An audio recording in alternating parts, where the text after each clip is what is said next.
Hi, Sally Walker here, your hormone and slow age expert, and welcome to Sunlight Week.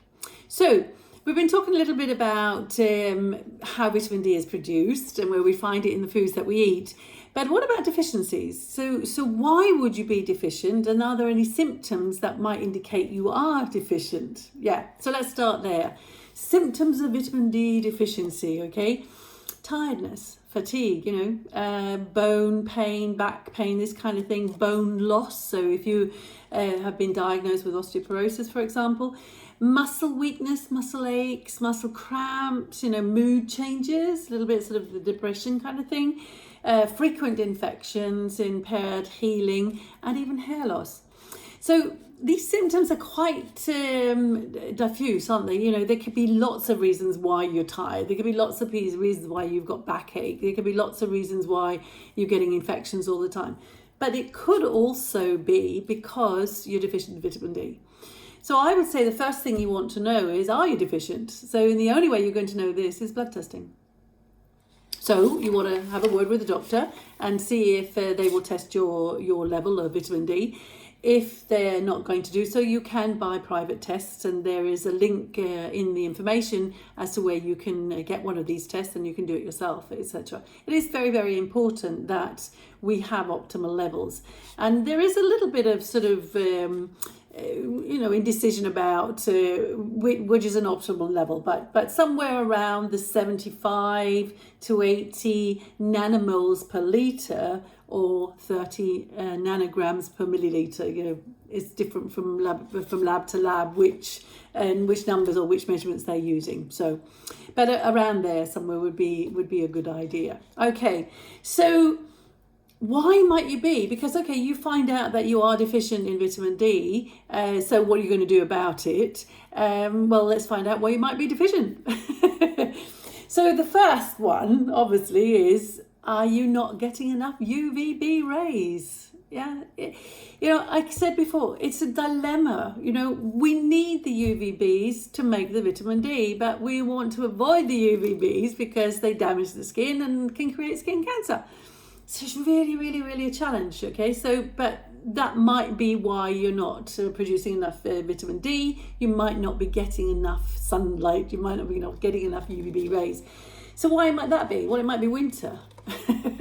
And you might be living in a country far from the equator, and there might not be any sun at all, really, won't there? Yes, but it's going to be low anyway in the sky, so that means that you're not going to really be producing, okay? There might be smog where you are, You might be homebound because you might be ill, for example, yeah? And here's an important one. You might be office bound. So who isn't office bound today? We work inside. So maybe you're all working from home now, but then you're homebound. You're not outside, okay? Now remember, you only need about 15-20 minutes, and preferably in the middle of the day, and preferably naked. But many of us are inside all day long. It could be an overuse of the sunscreens, so the sunscreen is to block the UVB rays, and the UVAs obviously as well, but it's to block these UV rays. That's why we're using the sunscreen, but we need a little bit of the UVBs to make vitamin D. So if you're putting sunscreen on all the time, then this might be one of the reasons. You might be overprotective with clothing. Remember the naked bit. You may have a darker skin, yes? So that means your melanin production is high, and that means it's going to be the body's natural blocker of the UV rays. Okay, so have a little look at those things. Otherwise, it might be your diet. You might be deficient in the foods which are going to give you the vitamin D, and this is especially for people who are vegan. Okay, so I'm not saying don't be vegan. I'm saying that just make sure you're getting your vitamin D in some way or form, and it's going to be an animal source, obviously. You might be genetically impaired, so that means that you might have a low enzyme activity. So remember, vitamin D3 is produced in the skin cells from cholesterol. So the UVB rays activate an enzyme to convert cholesterol to vitamin D3. which is then transported to the liver, and the liver is then going to convert it to another form for D3. So there's an enzyme. Every time we convert molecules, there's enzymes. And then it's sent to the kidney, and then that happens again. It's going to be converted to its final station. So there are 3 enzymes involved here, and that means your DNA is involved. You might not be very good at making some of these, or one of these enzymes, or several of these enzymes, and that means that your production of vitamin D will be impaired, and it will be like this for the rest of your life, or all of your life. You can get this tested if you want to do so. So genetic testing is possible for your vitamin Ds. So you might have poor liver function. Okay? And that might be because of fatty liver. You might have poor kidney function. So you see, if you've got poor liver function or you've got poor kidney function, you might not be converting to these vitamin D forms to make that last final active form for vitamin D. Yeah. You might have poor gut health. So the absorption of vitamin D from the foods might be impaired because you have celiacs, or you have chronic disease like Crohn's and things like this.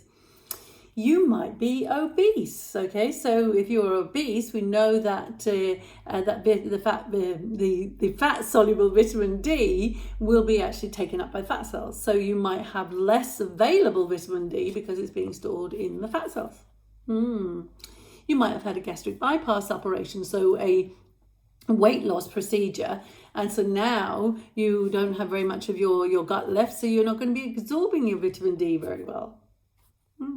And then you might be on some kind of medication. So there are many medications that can affect the production of vitamin D. Things like antibiotics, anti-seizure, anti-cancer, antifungal, anti-HIV, anti-inflammatory, like the corticosteroids, that kind of thing, and even the herbs and John wort. So there could be something there which is preventing you from making your vitamin D. And then the last one on the list is aging. As we age, our liver doesn't work as well, our kidneys don't work as well, possibly the conversion already in the skin doesn't work as well. All our cells get older and they don't work as well as they did when we were 20 and 25. So aging definitely can be a part of your deficiency in vitamin D. But as I said, you want to know if you are deficient. So get the blood test, and if your doc won't be helpful, then they're not very expensive. You can buy one of these tests yourself, and in the information you can see where you can buy one of these tests. So get it checked, and if it is low, then do what you can to increase it. And it might be that you simply have to take supplements of vitamin D, and you perhaps have to do it every day. Happy hormones, happy life.